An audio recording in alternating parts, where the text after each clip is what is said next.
बिस्मिल्लाहिर्रहमानिर्रहीम। अस्सलाम वालेकुम नाज़रीन, आप यूट्यूब चैनल देख रहे हैं। मैं इमरान खान हूँ। सबसे पहले जो अफसोसनाक वाक़या वो शहजाद अकबर साहब पे हमला हुआ है बरतानिया में, कैम्ब्रिज के इलाके में उनका घर है। और मेरी अभी 2-3 दिन पहले उनसे एक मुलाकात भी हुई लुटन में, जो एतवार वाले दिन हमारा एक प्रोग्राम था ह्यूमन राइट्स के हवाले से, और वहाँ बड़ी तफसीली हमने बातचीत की। और इन ख़तरात का जो इजहार है वो पहले भी शहजाद अकबर साहब कर चुके हैं, और ये ऐसा नहीं है कि ये अचानक से हमला हो गया। शहजाद अकबर साहब पे माजी में भी एक हमला हो चुका है। गुज़िश्ता साल उनके चेहरे के ऊपर जो है वो एसिड फेंका गया था, जिसमें वो बाल बाल बच गए थे, और उनकी आंखों को निशाना बनाने की कोशिश की गई, लेकिन उन्होंने क्योंकि आंखों पे ग्लासेस पहने हुए थे तो उनकी बचत हो गई।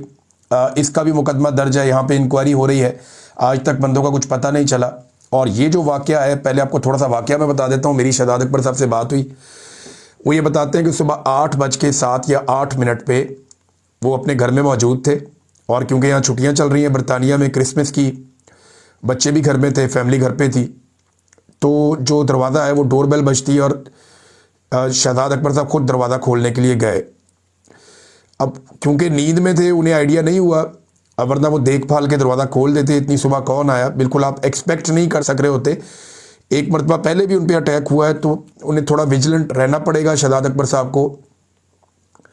तो उन्होंने अचानक दरवाज़ा खोल दिया, और सामने जो शख्स खड़ा था, उसके बारे में जो शहजाद अकबर साहब बताते हैं कि लगभग 30 साल के आसपास का वो बंदा था, और सफ़ेद फाम था।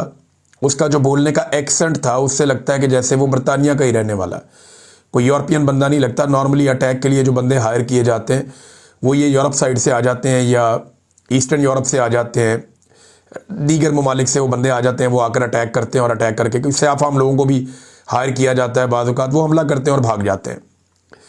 तो यहाँ पे ये होता है, ये मामला पैसे देकर करवाए जाते हैं। बरतानिया में लॉ एंड ऑर्डर वैसा नहीं है जैसा कभी हुआ करता था, उस तरह का नहीं। तो शहजाद अकबर साहब ने जब उसको कंफर्म किया कि मेरा नाम शहजाद अकबर है, क्योंकि उन्होंने पूछा उसने, तो उन्होंने कहा मेरा नाम है शहजाद अकबर, उसने सीधा मुंह के ऊपर मुक्का मारा। अच्छा, इस शख्स ने जो है वो चेहरे के ऊपर एक मास्क पहना हुआ था, और इसके हाथों पे ग्लव्स थे। ग्लव्स शायद उसने इसलिए पहने ताकि उसके कोई फिंगरप्रिंट्स वगैरह यहाँ पे ना रुके, और किसी जगह पे उसकी उंगलियों के निशान नहीं होने चाहिए। उसके बाद उसने पैर दर पे मुक्के मारे शहजाद अकबर साहब को। इनकी फैमिली आ गई अंदर से, और शहजाद अकबर साहब जो है वो उनके होश जाने लगे, क्योंकि जब आप अचानक से एकदम अटैक करते हैं और एक आदमी नींद से जागा है और वो एक्सपेक्ट भी नहीं कर रहा है इस तरह का हमला, तो ये बड़ा मुश्किल हो जाता है सर्वाइव करना। और वो मारने वाला जो है ना, वो जिस तरह शहजाद अकबर साहब ने मुझे सारी बात बताई है, तो मुझे ये बात तो बिल्कुल समझ आ गई कि वो प्रोफेशनल था। जो मारने के लिए आया था वो फाइटर था, वो प्रोफेशनल आदमी था, उसको पता था कैसे मारना है। जब शहजाद अकबर साहब गिरे, इसके बावजूद वो सिर्फ उनके मुंह पे मार रहा था, यानी उसका मकसद सिर्फ मुंह को ज़ख्मी करना था। वो लगातार मुंह पे मार रहा था। उसने सवाए अपने मुक्कों के किसी का इस्तेमाल नहीं किया, कोई ठुड्डा नहीं मारा, उसने कुछ और नहीं किया। वो गिरे हुए शहजाद अकबर साहब के ऊपर भी नीचे होकर उसने मुक्कों के साथ मारा और चेहरे को निशाना बनाया। जब शहजाद अकबर साहब की फैमिली आई, तो थोड़ा सा वो आदमी जो है चीखों पुकार सुन के बाहर की तरफ भागा। जब वो बाहर गया तो इन्होंने शहजाद अकबर साहब को उठाया, फिर वो वापस आ गए। अब वो मोबाइल फ़ोन निकाल कर आया कि जैसे उसने सबूत भी हासिल करना है कि मैंने मारा है और देखो मैंने मुंह को ज़ख्मी कर दिया। शहजाद अकबर साहब की ब्लीडिंग हो रही थी, उसने जो है वो शहजाद अकबर साहब की वीडियो बनाई, दोबारा हमला किया, और फिर वो निकल के भाग गया। अब ये जनाब पूरी एक एपिसोड हुई।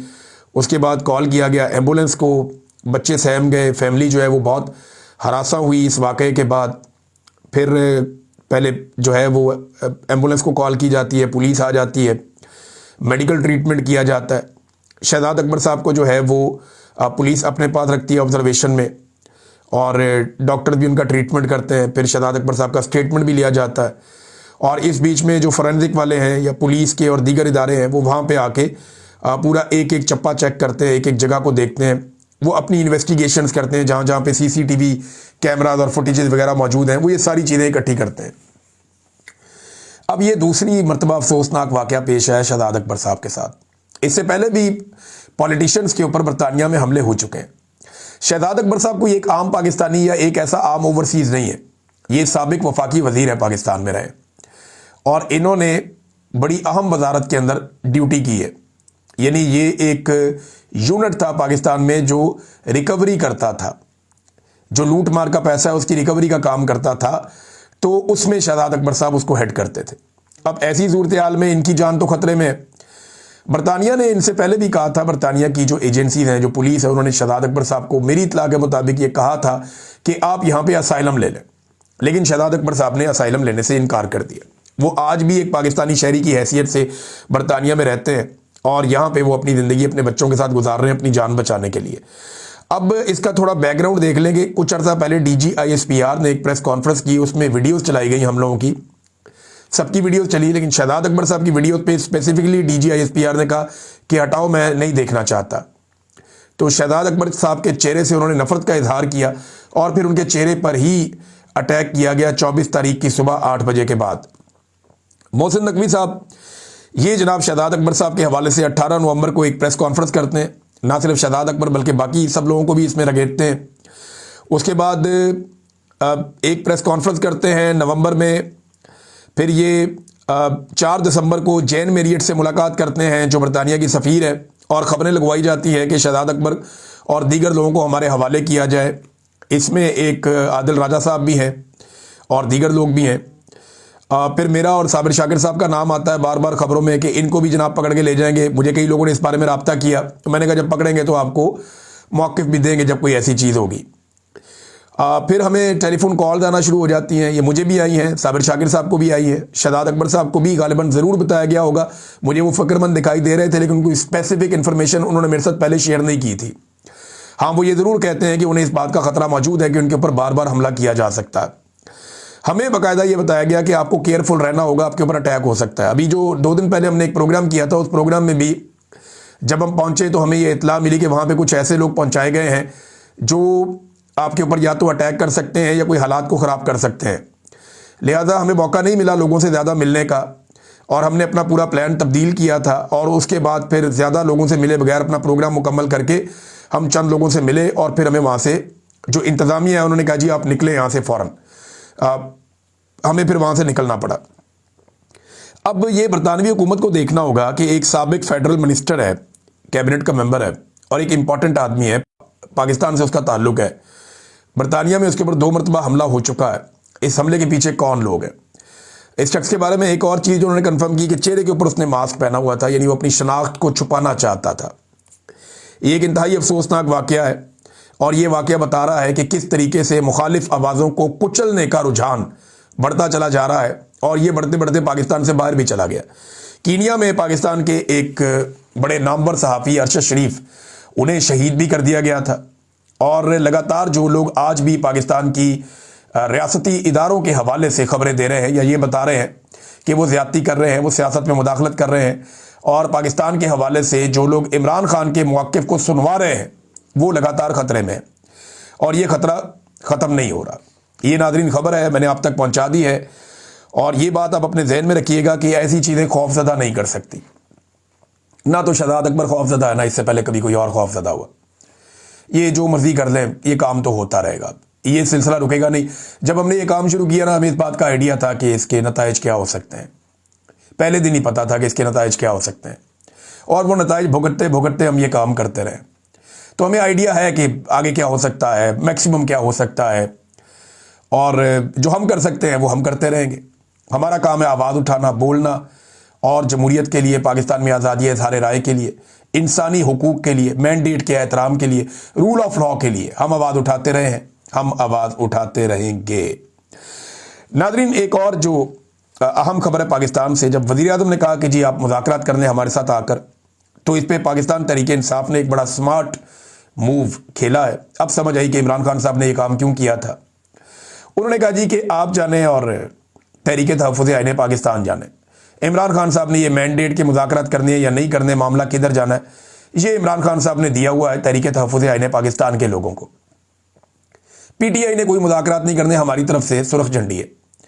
पीटीआई मुज़ाकरात नहीं कर रही, पीटीआई तो करेगी एहतजाज, स्ट्रीट मूवमेंट का आगाज़ करेगी जिसका इमरान खान साहब ने कहा हुआ है। तो हम तो करेंगे जनाब अपना वो काम, ये पाकिस्तान तहरीक इंसाफ ने कह दिया, हमारी तरफ से मुज़ाकरात नहीं है। हाँ, तहरीक तहफ़्फ़ुज़ आईन पाकिस्तान के साथ आपने मुज़ाकरात करने हैं, वो इमरान खान साहब से आप उनकी मुलाकात करवाएं, वो जाने और इमरान खान साहब जाने। तो पीटीआई ने, जो नॉर्मली होता है ये था कि जब भी कभी मुज़ाकरात होते थे तो पीटीआई की एहतजाजी तहरीक मुतासर हो जाती थी कि जनाब एक तरफ एहतजाजी तहरीक चल रही है, एक तरफ मुज़ाकरात चल रहे हैं, ये किस तरह की तहरीक है। तो अब पीटीआई कह रही है जी हमारा फोकस सिर्फ तहरीक पे, हमारे लीडर ने कह दिया हमने मुज़ाकरात नहीं करने, हम तहरीक चलाएंगे। तहरीक तहफ़्फ़ुज़ आईन पाकिस्तान कह रही है ठीक है आपने मुज़ाकरात करने हैं तो नए मीसाक जमहूरियत पर बैठ जाते हैं। अब इसमें जो इमरान खान साहब के दस्तखत है वो हम करवा लेंगे, ये उन्होंने गारंटी दी। नया चीफ इलेक्शन कमिश्नर लाया जाए और नए इंतखाबात करवाए जाए, ये दो शराइत उन्होंने रख दी तहरीक तहफ़्फ़ुज़ आईन पाकिस्तान ने। नया मीसाक जमहूरियत कर देते हैं। मीसाक जमहूरियत क्या 2006 में अपोजिशन जमातों ने किया था। उस वक्त का डिक्टेटर परवेज़ मुशर्रफ मीसाक जमहूरियत के खिलाफ था। उस वक्त की जो पॉलिटिकल पार्टी परवेज़ मुशर्रफ के साथ खड़ी थी वो मीसाक जमहूरियत का हिस्सा नहीं बनी। तो याद रखिएगा मीसाक जमहूरियत आपने कह तो दिया, लेकिन मीसाक जमहूरियत का हिस्सा कभी भी जो हुकूमत में शामिल जमातें हैं वो नहीं बनेगी। यानी आज जो काम PMLN कर रही है वो कल को काफ लीग कर रही थी माजी में परवेज़ मुशर्रफ के दौर में। आज जो काम पीपल्स पार्टी और जरदारी और बिलावल कर रहे हैं वो काम माजी में पीपल्स पार्टी पैट्रियाट के लोग कर रहे थे। राव सिकंदर इकबाल, आफ्ताब शेरपा, फैसल साले हयात वगैरह, ये लोग माजी में ये काम कर रहे थे। तो ये बात आपको जहन में रखनी पड़ेगी कि जो लोग एस्टेब्लिशमेंट के साथ खड़े होते हैं वो मीसाक जमहूरियत का हिस्सा नहीं बना करते। चंद वजूहात भी है ना, देखें, एक तो जो वजूहात हैं सादी आपको बताता हूं कि हुकूमत मुज़ाकरात में संजीदा क्यों नहीं होगी। ये चंद वजूहात हैं, ये आप जहन में रखें। नंबर 1 इमरान खान की मकबूलियत, जब तक इमरान खान मकबूल है हुकूमत मुज़ाकरात पे नहीं आएगी क्योंकि फिर इलेक्शन में जाना पड़ेगा। नंबर 2 एस्टेब्लिशमेंट के साथ उनकी शराकत है, तो मुज़ाकरात तो एस्टेब्लिशमेंट के खिलाफ ही होने, तो वो नहीं आ पाएंगे। नंबर 3 अवाम में बिल्कुल वक़्त खो दी है इन्होंने, अवाम इनको मुंह नहीं लगा रही, तो ये मुज़ाकरात में आके इलेक्शन में क्यों जाए। और नंबर 4 गवर्नेंस में बिल्कुल नाकामी है, इनके पास कोई ऐसी चीज़ नहीं है जिसकी बुनियाद के ऊपर ये पब्लिक में जाकर ये कहें कि जनाब हमने ये काम कर दिए। अवाम को दिखाने के लिए भी इनके पास कुछ नहीं है। ये वो चीज़ें हैं जो हुकूमत को किसी भी किस्म के संजीदा मिसाक से रोक देंगी, यानी हुकूमत किसी मुज़ाकरात का हिस्सा नहीं बनेगी इन चीज़ों की वजह से। अब पाकिस्तान तहरीक इंसाफ ने अपना खेल खेल दिया। फजलुर रहमान साहब का एक बड़ा सख्त स्टेटमेंट आया, वो स्टेटमेंट बहुत इंपॉर्टेंट है इस मौके पर, इसलिए मैं आपको पढ़ के सुना रहा हूं। फजलुर रहमान साहब ने साफ साफ कह दिया कि ना बैत करेंगे और ना ही मुल्क को तुम्हारे रहमो करम पर छोड़ेंगे। अब आप समझ रहे हैं फजलुर रहमान साहब कह किसे रहे। अल्फाज का इंतखाब बड़ी एहतियात से करते हैं। उन्होंने इलेक्शन को धांधली ज़दा इलेक्शन करार दिया, मैंडेट को उन्होंने झूठा मैंडेट करार दिया। उन्होंने कहा जी कि ये हुक्मरान यूरोप के हैवानियत वाले तस्वुर को हम पे मुसल्लत करना चाहते हैं, अवाम की राय को तब्दील करने वालों के हाथ पर हम बैत नहीं करेंगे, ये फजलुर रहमान साहब ने कहा। फजलुर रहमान साहब एक एक स्टेप करके आगे जा रहे हैं और ये मुसीबत तो वाकई पाकिस्तान की एजेंसियों को और एस्टेब्लिशमेंट को इस वक्त है कि अगर मौलवी भी पूरी तरह से मैदान में आ जाते हैं और इन्हें नहीं रोका जा सकता तो PTI को रोकना पहले ही मुश्किल था।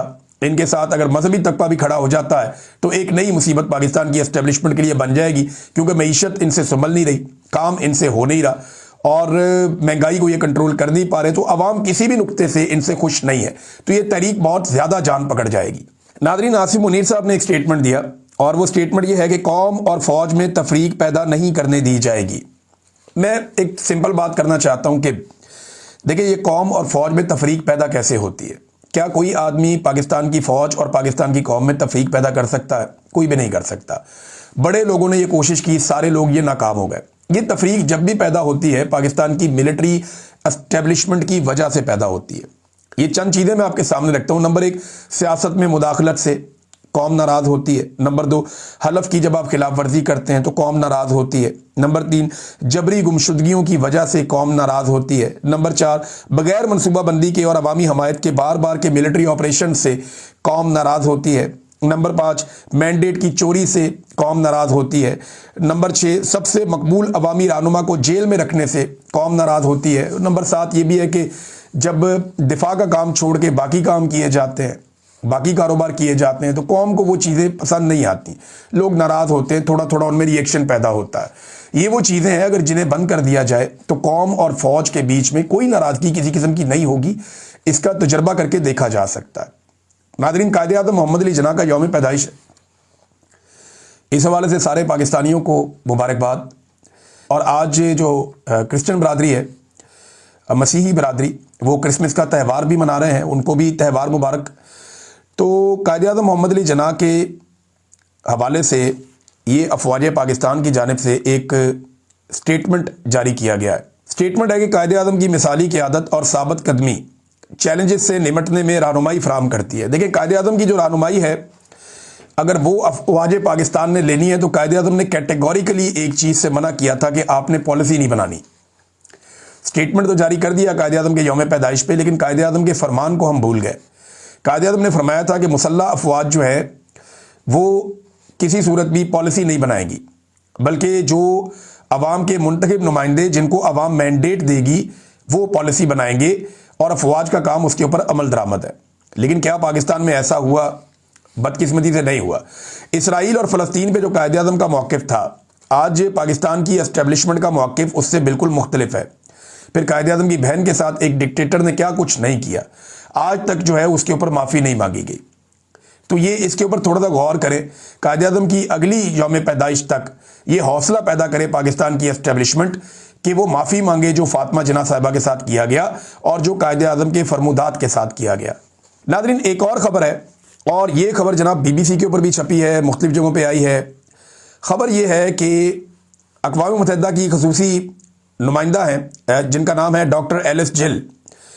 इन्होंने कहा कि पाकिस्तान के साबिक़ वज़ीर-ए-आज़म इमरान खान की अहलिया बुशरा बीबी को जिन हालात में जेल में रखा गया वो इनकी जिस्मानी और ज़हनी हालत के लिए संगीन ख़तरा बन सकते हैं। उन्होंने हुकाम पर जोर दिया कि वो इस हवाले से फ़ौरी इक़दामात करें। ये बुध वाले दिन जो है वो ये खसूसी नुमाइंदा एलिस जिल एडवर्ड्स ने स्टेटमेंट जारी किया और उन्होंने कहा कि रियासत की जिम्मेदारी बनती है कि वो नज़रबंदी के दौरान बुशरा बीबी की सेहत का तहफ़्फ़ुज़ और इंसानी वक़ार की ज़मानत को यकीनी बनाए। अब बुशरा बीबी को ना उनका सामान देने दिया जाता है, ना उनका ख्याल रखते हैं, बल्कि उनकी मुलाकातें भी उनकी फैमिली के साथ रोकी हुई है कि कहीं ऐसा ना हो कि बुशरा बीबी को स्टेटमेंट जारी कर दें जो बाहर चला जाए इमरान खान साहब के हवाले से, लिहाजा वो मिलने नहीं देते। और तवज्जो इनकी जो है वो असासे बेचने पे, जिस तरह नाज़रीन इन्होंने PIA बेची है ना, अगर इसी तरह इन्होंने बाकी 2 दर्जन इदारे जो पाकिस्तान के पास बचे हैं वो बेच दिए ना, तो पाकिस्तान के पास जो है ना वो सवाए पार्लिमान और GHQ के कुछ नहीं बचेगा। देखिए, ये इदारे नुकसान में क्यों जा रहे हैं, ये किसी ने सोचा है? इमरान खान ने तो 3 साल में इन सारे इदारों को तबाह नहीं किया, 2 साल बीच में से कोरोना था, तो इन इदारों को इमरान खान ने तबाह नहीं किया, इन इदारों को तबाह किया उन हुक्मरानों ने और डिक्टेटर्स ने जो गुज़िश्ता कई दहाइयों से पाकिस्तान के ऊपर मुसल्लत हैं। क्या किसी ने माफ़ी मांगी कि हमने ये इदारे तबाह कर दिए? जो इदारे फ़ौज के अंडर चलते हैं वो तो सारे मुनाफे में जा रहे हैं, या जो इदारे शरीफ ख़ानदान के या जरदारी ख़ानदान के अंडर चलते हैं वो तो सारे मुनाफे में जा रहे हैं। जितने लोग पार्लियामेंट के अंदर या सेनेट के अंदर बैठे हुए हैं उन सबके अपने अपने कारोबार मुनाफे में जा रहे हैं। तो पाकिस्तान खसारे में क्यों जा रहा है? जब ये लोग मुनाफा कमाना जानते हैं तो पाकिस्तान के लिए मुनाफा क्यों नहीं कमाते? अपने लिए ये कमाते हैं। सवाल ये पैदा होता है कि इदारों को पहले तबाह करते हैं और फिर बेच देते हैं। पाकिस्तान के पास 2-2.5 दर्जन टोटल इदारे हैं जो अच्छे बड़े इदारे हैं, उनको एक एक करके अगर ये बेच देंगे ना, और इनकी नीयत है बेचने की, तो पाकिस्तान के पल्ले कुछ नहीं रह जाएगा। ये सदर हैं PIA पीपल्स यूनियन के रमज़ान लगारी साहब, इन्होंने एक भांडा फोड़ा है। इनका जो इन्होंने भांडा फोड़ा जरा वो सुन लीजिए। ये कहते हैं कि इसकी मालियत ही गलत लगाई गई PIA की। जो प्रॉपर्टीज दी गई हैं सिर्फ उनकी मालियत 70 अरब की है, 10 अरब में बेच दिया, जबकि जहाज जो फंक्शनल है वो 18 है। एक जहाज ही 20 से 30 अरब का है। 1500 अरब के असासों को कैसे बेचा गया, ये सदर PIA पीपल्स यूनियन रमज़ान लगारी साहब ने पूरा एक इंटरव्यू दिया और उन्होंने एक जर्नलिस्ट को ये बताया, रमज़ान लगारी साहब ने, कि किस तरीके से PIA को ओने पोने बेचा गया और बंदरबांट की गई। 10 अरब में 1500 अरब की एयरलाइन को बेच दिया गया। और पाकिस्तान के मीडिया पे, जो पाकिस्तान का रवायती मीडिया अखबार आते हैं, TV चैनल हैं, उन पे दबाव डाला जा रहा है, हमने आपको इतने इश्तेहारात दिए और इतना पैसा दिया है, लिहाजा खबरदार अगर किसी ने इस मामले को ज़्यादा कंट्रोवर्शियल किया तो PIA के मामले को अब दबाने की कोशिश की जा रही है। एक तो असासा बेच देते हैं, उसके बाद मीडिया को आवाज़ नहीं उठाने देते, तमाम अखबारात जो है वो तारीफ़ों वाली खबरें दे रहे हैं, नेगेटिव रिपोर्टिंग इसके बारे में हो नहीं रही। सोशल मीडिया पे लोग भांडा फोड़ रहे हैं, लेकिन इसके बावजूद किसी के कानों पे जूं तक नहीं रेंग रही। अदालत को इस पे नोटिस लेना चाहिए था, इस मामले को उठाना चाहिए था। इतना बड़ा कौमी इदारा ओने पोने कोड़ियों के भाव बेच दिया और किसी ने इसके बारे में सोचा भी नहीं। नाज़रीन, मेरे पास काफ़ी सारी और खबरें हैं, लेकिन टाइम बहुत कम है, तो इस कम वक्त में मैं आपको एक खबर जो है वो दिखाता हूँ। हमने एक सर्वे करने के लिए कहा था और मैं एक वीडियो कर रहा था ऐसे 2 दिन पहले, तो मुझे आइडिया नहीं था कि इतने ज़्यादा बयानात आ जाएंगे लोगों के, या इतने ज़्यादा पैगामात आ जाएंगे। उस वीडियो में मैंने क्या कहा था पहले आप ये सुन लें, फिर हम बताते हैं कि लोगों ने इसके ऊपर क्या रद्द अमल दिया। आज आप पूरी दुनिया में कहीं पे भी रेफरेंडम करवा लें, ओवरसीज पाकिस्तानी 1 करोड़ से जायद है। करवा लें आप इनका रेफरेंडम कि ओवरसीज पाकिस्तानी इमरान खान के साथ खड़े हैं या आसिम मुनीर के साथ, आपको पता चल जाएगा। चले हम यहां करवा लेते हैं। ये मेरा जो वीलॉग है ना, इसके नीचे आप लोग कमेंट करें आसिम मुनीर या इमरान खान। आप इमरान खान लिखेंगे हम वो भी गिन लेंगे, आप आसिम मुनीर लिखेंगे हम वो भी गिन लेंगे। हम आपको बता देंगे कि कितने लोग किसके साथ खड़े हैं। ये नाज़रीन मैंने सर्वे करवाया था 2 दिन पहले, गिन गिन के थक गए मेरे लोग। मैंने उन्हें कहा यार बैठ के गिने और मुझे एक एक रिपोर्ट आपने देनी है। तो 28,000 पैगामात आए हमें। उन 28,000 पैगामात में देखने के बाद हो सकता है कोई गलती हो गई हो, लेकिन ये 2 पैगामात हमें मिले हैं जहां पे आसिम मुनीर के हक में लोगों ने वोट डाला है। 28,000 में से ये सिर्फ 2 वोट पड़े हैं, ये हम आपको दिखा रहे हैं, इसके अलावा नहीं है। तो अगर और कोई आ जाए तो कोई निशानदेही कर सकता है तो ज़रूर करे, लेकिन 28,000 में से सिर्फ 2 निकले। अब तक के लिए इतने, अपना ख्याल रखिएगा, अपने इस चैनल का भी। अल्लाह हाफिज़।